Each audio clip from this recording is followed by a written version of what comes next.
I'm Denise. And I'm Ali. Together we are DNA. And this is our podcast, Soul to Soul. It is indeed. What are we going to talk about today? Pylons again! With a slightly different take. Indeed. First of all, thank you to every single person who voted and objected to the SSEN proposal that has become very much part of our life this last 3 years we've been up here in Angus. So thank you, seriously, thank you to you all. It warmed our hearts to have the support and the sanity that all of that entailed, and we won a reprieve for now. I mean, it's a complex situation, but for us, we got an outcome that feels useful, a step in the right direction, and validating. Yes. Because it's a long process, 2 years, which is roughly how long it's been going on for, 2.5 years nearly. When your elected representatives are in a position where they're not really openly allowed to give an opinion, especially councillors, or if they have a very clear opinion, they will be excluded from having the right to vote moving forward. Going back a couple of stages, there's a couple of other podcasts, and actually before we even started the podcast, there's a wee snippet of us talking about the SSEN, massive, bigger than you've ever seen before. I would suggest pylons that they were suggesting that they put right along our area and right along the sanctuary, which, yeah, the first one's very sweet. They were putting that on the hill at that time. We objected to that, so they put it right at the end of our of the field, and then we did another one as a follow up to that, and now lots of people have objected because we needed to get the objections in last week. So it seems fair to give a bit of backstory just in case it's the first time you've heard us talking about this and you're like, why are they talking about pylons? We are not anti moving forward with how we look after this planet. We are not about that. We are not the NIMBYs, that's what the last one was called, that they would like to have us labelled as, which which makes them, it's a bit derogatory really. It's like, do you want it in your back garden and also, or yard, and also I don't want it in anybody's backyard. No. Well, it's just a tactic. We get a lot of tactics in this sort of. There has been that. In this process, and loads of people have their own version of this process, be it something that's happening right outside their house or in an area that is particularly important to them.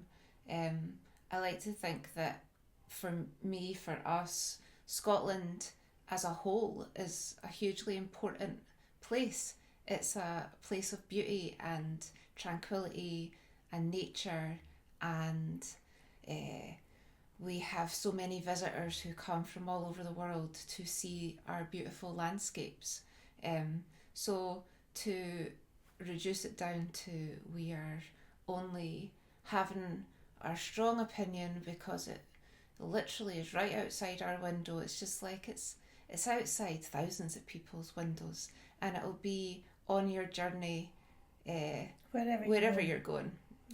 So although it can come across like we're fighting for ourselves, we are, and we're fighting for our friends, our community, and for any of you who like Scotland, because this and a lot of other projects that are being proposed will impact your enjoyment of Scotland. Yeah, and it's not even just Scotland wide, is it?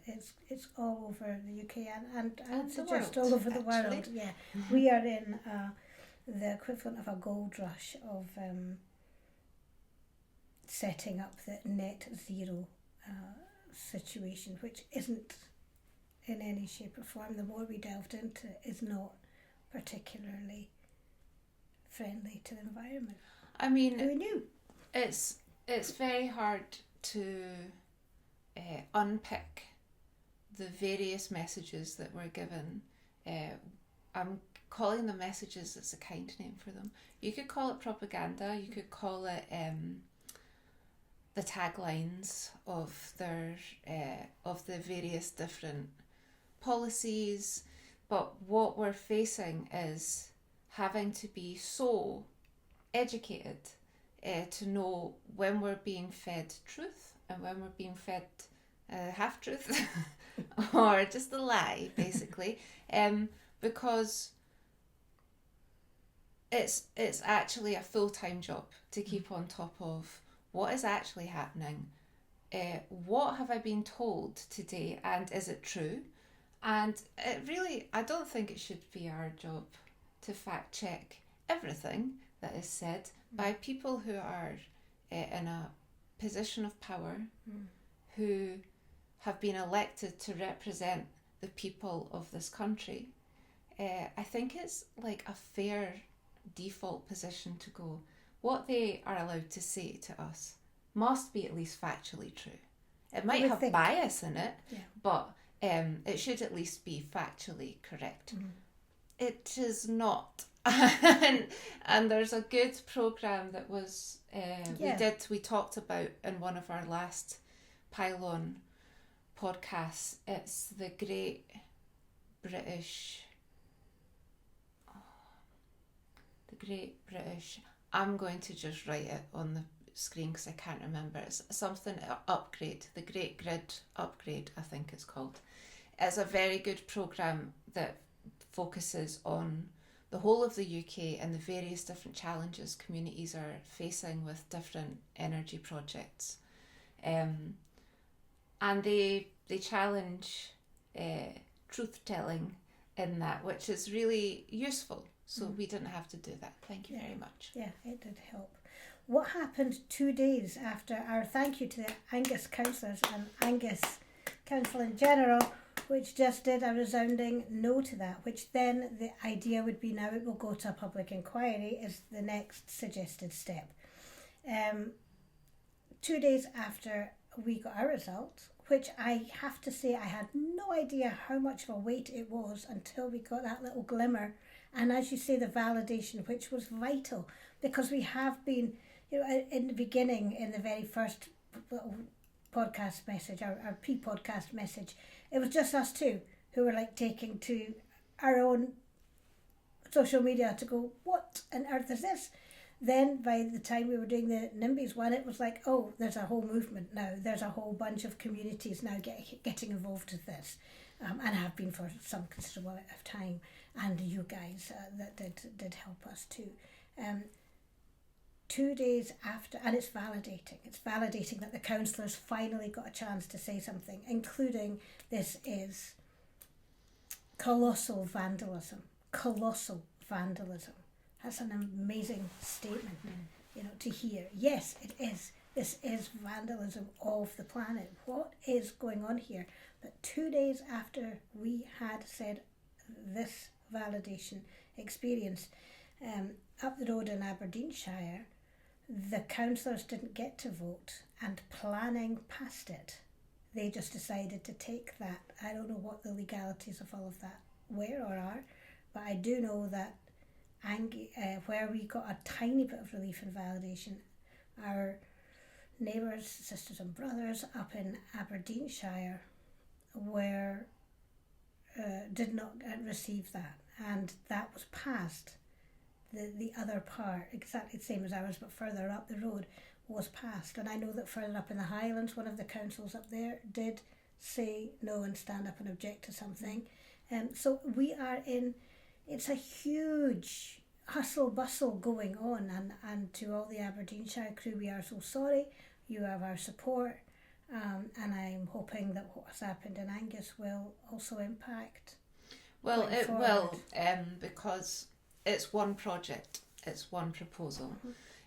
So a public inquiry is what was aimed for. But it's a terrible blow. It's even just for the councillors who have listened to the Public meetings. Yeah, I mean, they've been involved, they've listened, they've had letters, they've had emails, they've spoken to their constituents, they've not been able to give an opinion, but they have been listening. And for a lot of them, this is very disappointing because they wanted the chance to speak up for the people they represent. Yeah, of course. Now, we do have to bring in, we are indie supporters, right? That's who we are. We love our English brothers and sisters. However, we do want Scotland. We see our political paths going different directions right now, and have been for over 10 years. Okay, since 2014, for sure, we were already well on board. So there's an extra layer to this as independent supporters. What the hell is going on? And can I speak to my MP, Mary Goodjohn? No, but we'll send you somebody to speak to you by Zoom instead of her, who had just happened to also be in planning, which was hilarious if you think about it that way. But yes, we tried to speak to our MPs. I've tried to speak to the SNP in general. I have written to our leader of our party.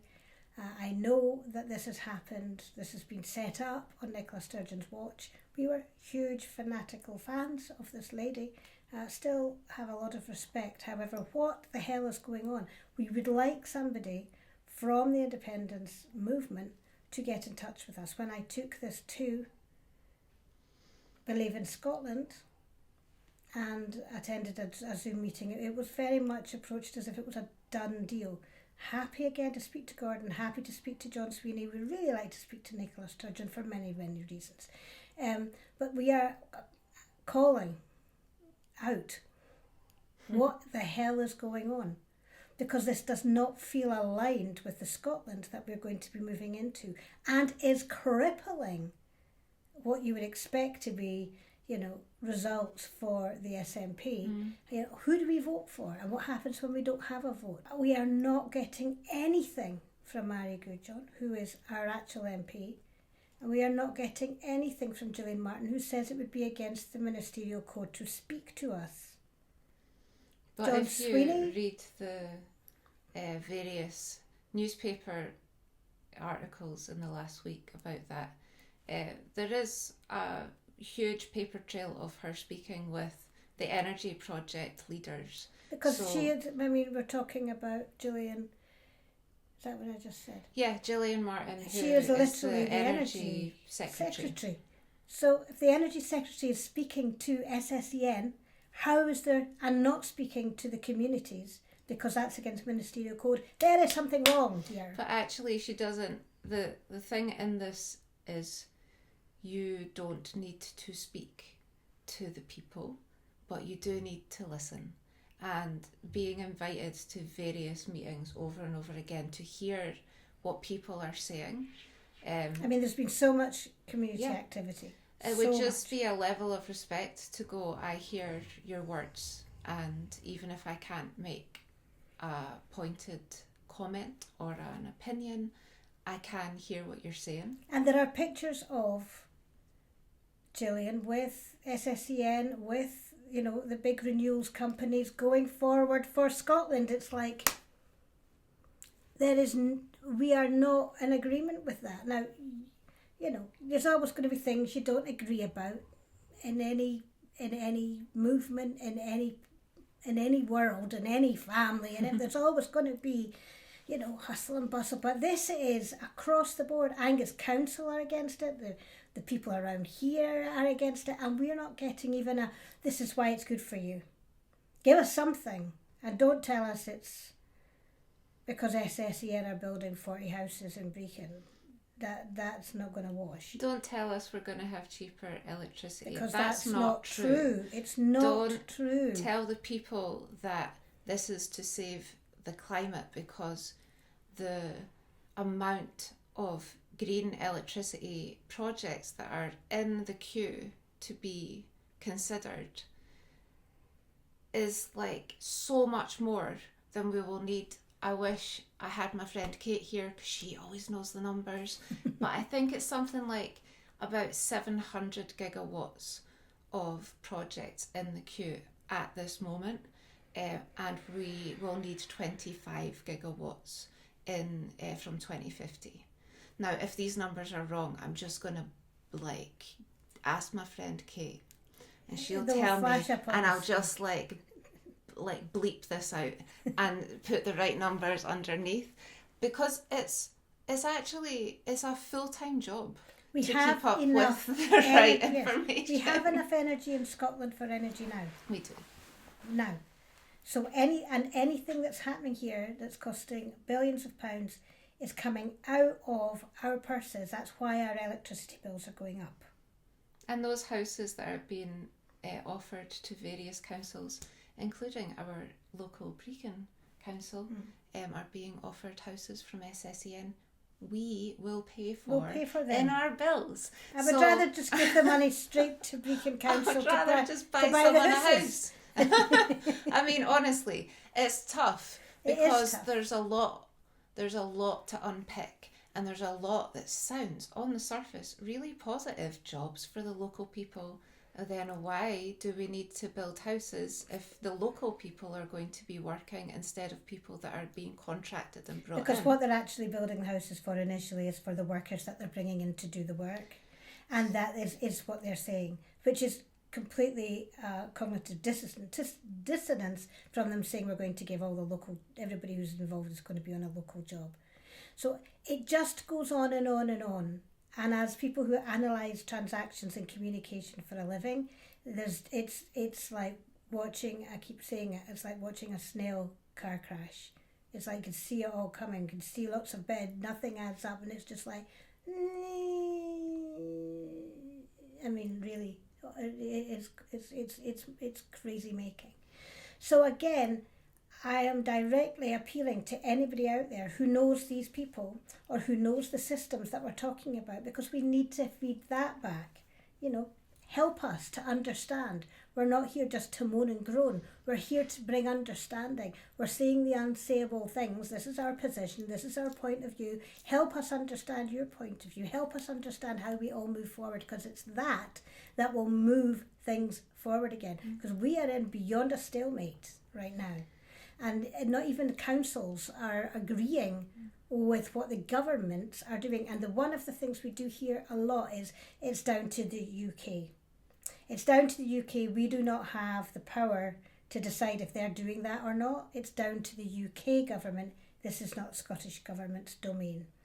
And in that, there's plenty of fodder then to go, well, we're anti-Westminster. We it's their fault. It's their fault. It's not entirely true. I mean, the people who will have the last say in whether these proposals go forward will be the Scottish Government.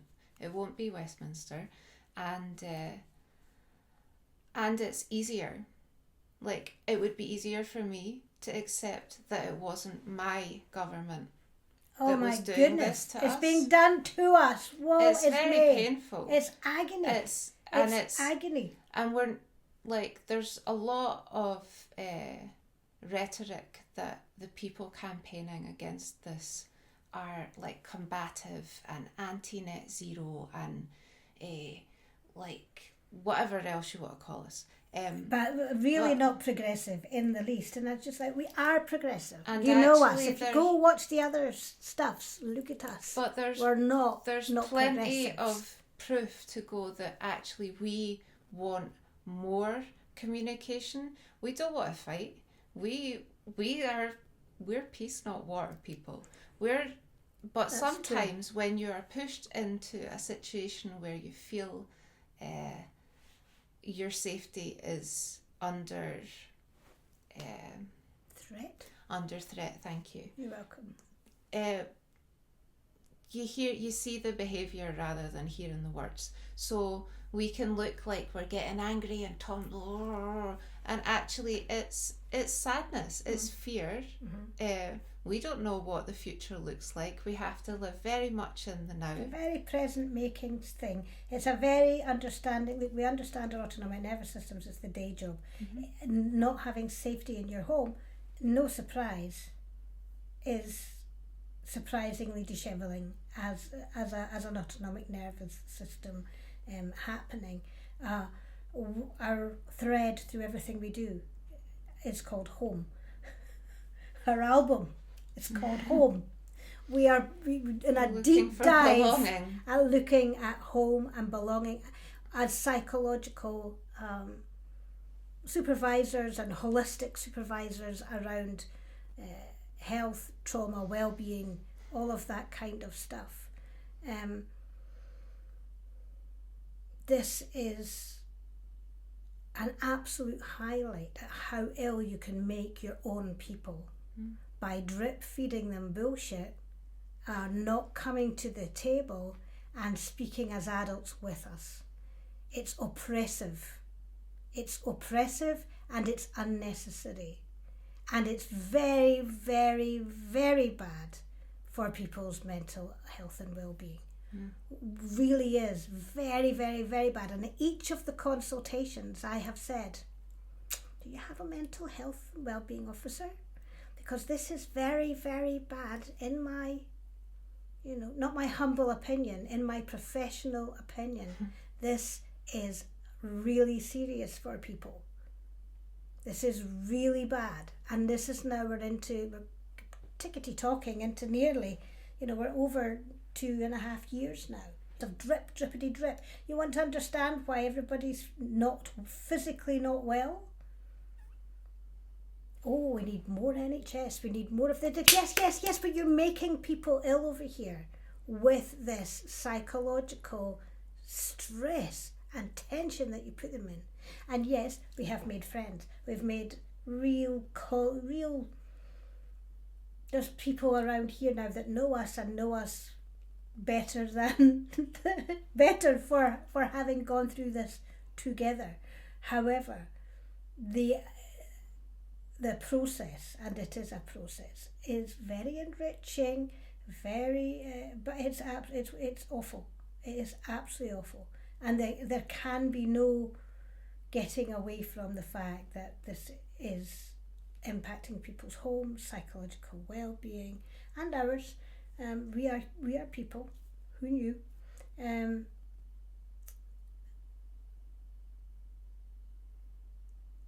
it's devastating to think that people in the future generations are going to come to see Scotland, and the views that we are looking at now and what we have now, they won't be able to see, and we'll be the last people to see what a legacy to leave behind. And therefore we fight for your grandchildren, we fight for other people's future. We've got the view now.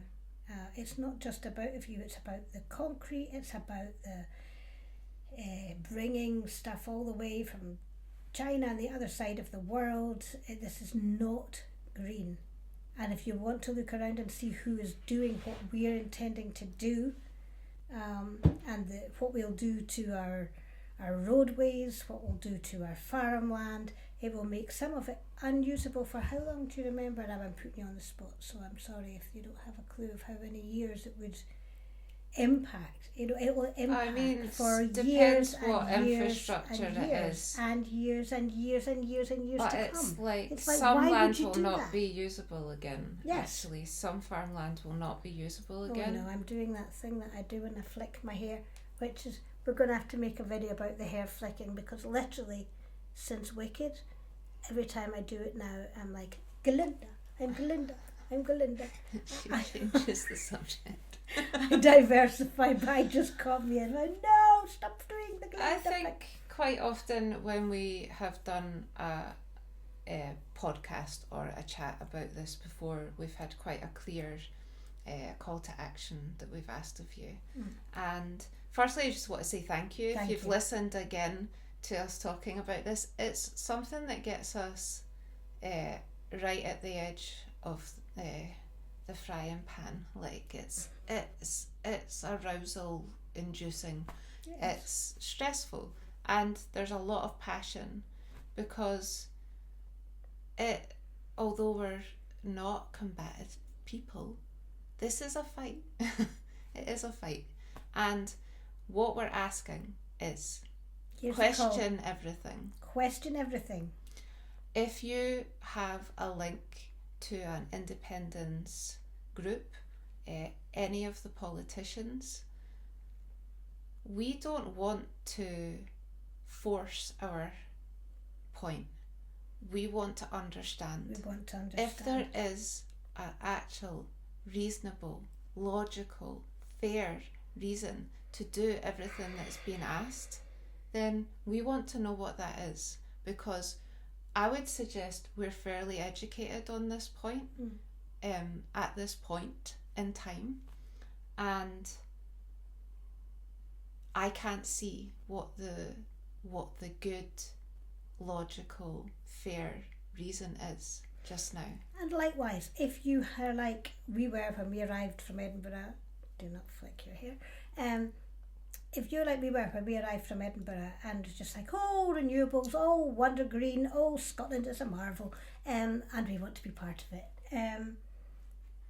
and don't understand something to do with what we're saying, then again, come to us and let's talk. The whole point of this podcast is it's called Soul to Soul. We are speaking our soul's truth, and if you have a different one, let's speak, not yell and blame each other and all the things that go over there.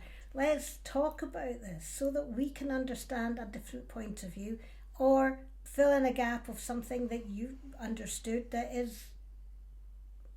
has a hole in it.